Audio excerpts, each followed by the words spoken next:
everybody, this is Alan Ting, TEDx speaker, #1 best-selling author. And this expert series interview, we have an amazing young woman I'd like to bring on. And today's topic is really about academic pressure and how it can severely affect our children's mental health. And I met this young woman about 2 weeks ago at a leadership summit. One of the things she brought up was right around how the social climate, how like in high school, the amount of academic pressure and social pressure. And I just thought it's going to be a phenomenal conversation because how I grew up in the past is very different than how the teens are growing up today. And when I say that, because we still have pressures, academic pressure, things like that. We didn't have Instagram. We didn't have Facebook. We didn't have TikTok. We didn't have things we compare of what other people do and us, and just gives us so much pressure. And the reason why I'm bringing Sam Reyes onto this call today is because she can provide what a day in life may look like as a teenager nowadays, so we can understand what our teens are going through, and perhaps we can offer them even compassion. So welcome, Samantha. Hello, thank you. If it's okay, can you give us a brief overview of what school is like today in your work? For me, my school has a lot of very challenging opportunities for students, and there's like a lot of options for classes you can take or clubs you can do, things like that. And one of the things that really struck me most when we went through the event was that we had to do the walk of truth. And in the beginning, it was pretty easy questions, right? But towards the end, it got pretty serious. And one of the things that brought up, especially around teen pressure today, that as I observed, about 300 teens walking back and forth, and about 95% of the teens in your group crossed when the question asked, how many of you known somebody thought about committing suicide? About 95% of you walked over. So can you share a little bit about that insight? Why do you think that's happening? I think,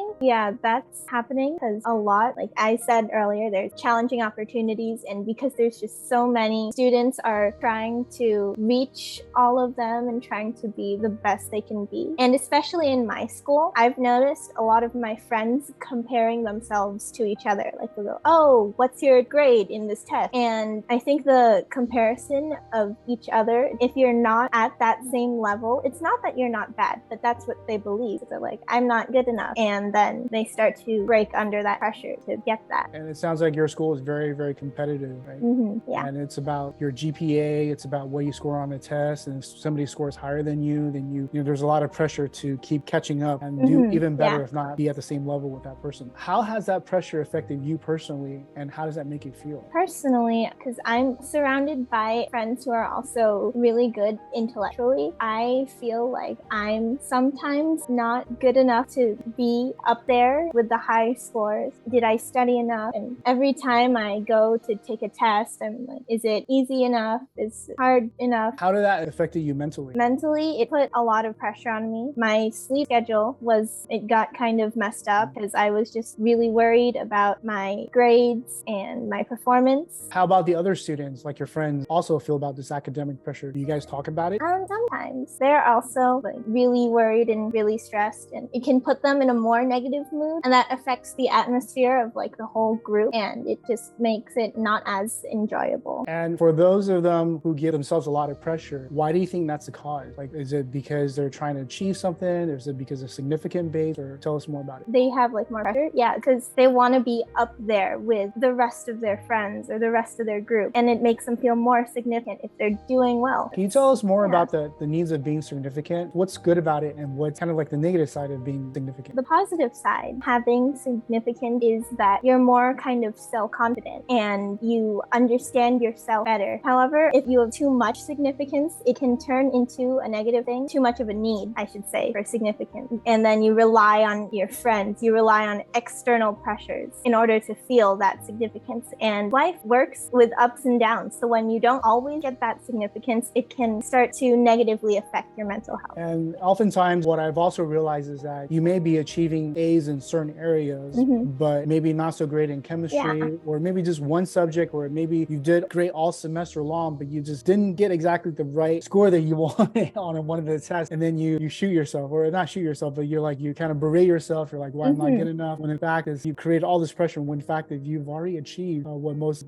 other teens haven't. Yeah, I was in that situation actually last year. I was doing pretty well in all of my subjects except history, because that's my weakest subject. Even though I had all A's in other subjects, I was really more focused on how my history grade was not good enough. And instead of acknowledging all the positive things I'd done already, I kept on berating myself and telling myself, why am I not getting this grade? What am I doing wrong? How did that affect your self-confidence? It brought it down a lot. I wasn't as confident in participating, even just answering the homework questions. I was worried I'd get it wrong because every single little thing in that class would matter. Sounds like you started to second guess your decisions. Yeah. And when you take your test, you're also second guessing yourself. Yeah. And did that bleed over into other areas of your life? Yeah.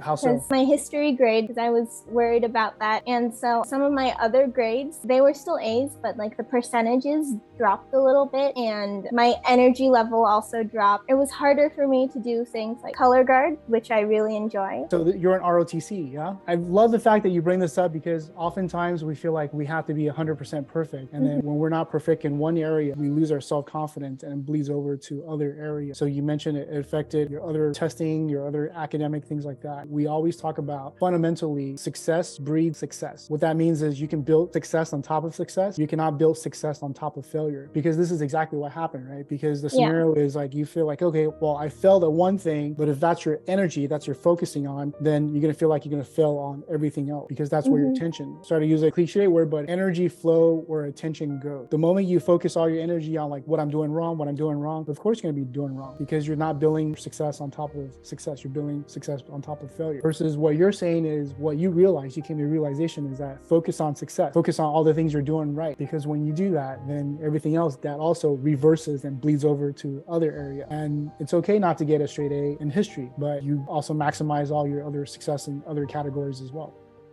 Very cool. I love for this conversation. Thank you for giving us the insight. So one last question is, if there's one important message you want to share with every parent out there, what would it be? One thing that I would like to tell parents is to be more empathetic with your children, because like you mentioned, their world is different than ours is now. Like we all still have pressures of school and peer pressure, but the peer pressure now is amplified through social media. Everyone's looking at posts and seeing everyone's perfect life because that's what people like to post about instead of sharing the whole truth, because don't want to be viewed in that negative light. And because of that extra layer of pressure, it's also gotten more competitive. There are more students applying to higher universities, especially since like the SAT is gone for some schools, at least. All of these changing factors, it's more pressure on them. As you're speaking about it, I feel like I can't explain the percentage, but at least I feel 2 times, if not 5 times more pressure what you guys are going through now versus when I was going through high school. We also had COVID a few years ago, and that affected a lot of people because we're stuck inside. You can't go outside. You have so many restrictions. Some things are like limited and scarce. It put a disadvantage for us because it was harder for us to go back into the real world and actually talk to others and interact with others. And that just made everything else harder as well. Appreciate that. The other part is when you say empathy, can you share with us more about it? So what does empathy mean for you, and what would that look like? For me, like a parent being empathetic with their child would mean that like the parent can still give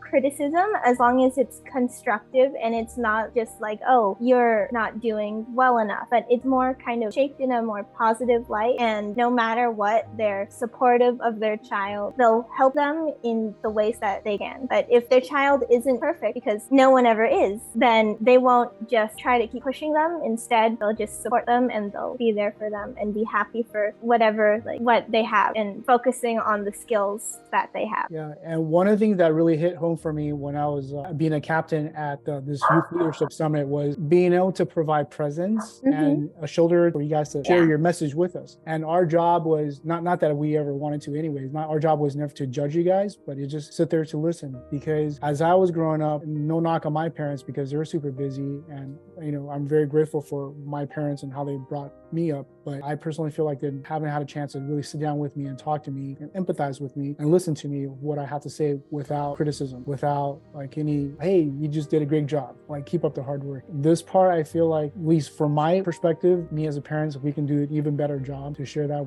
with our kids, with our teens, make sure we just sit down and just listen to them for once and not pass any judgment and not pass any comments and just be present and listen to them. So thank you for sharing that. And then the second part, I know we hone this over and over, perfection is actually the lowest standard, because once you hit perfection, there's nothing to improve on, right? Being perfect is not the goal. Keep working hard and keep getting to another level. That is the goal. So anything else you'd like to share before we wrap up? Kind of just like what you said, perfection, it doesn't exist. There's always something to improve on. That's what I've learned. Like, you don't just stop. You have to keep pushing yourself. Well, I appreciate your words of enlightenment and advice, and to our parents, because a lot of times when we grow up, we see from our point of view and we forget what's like being at your age, right? So we appreciate you sharing that from your perspective.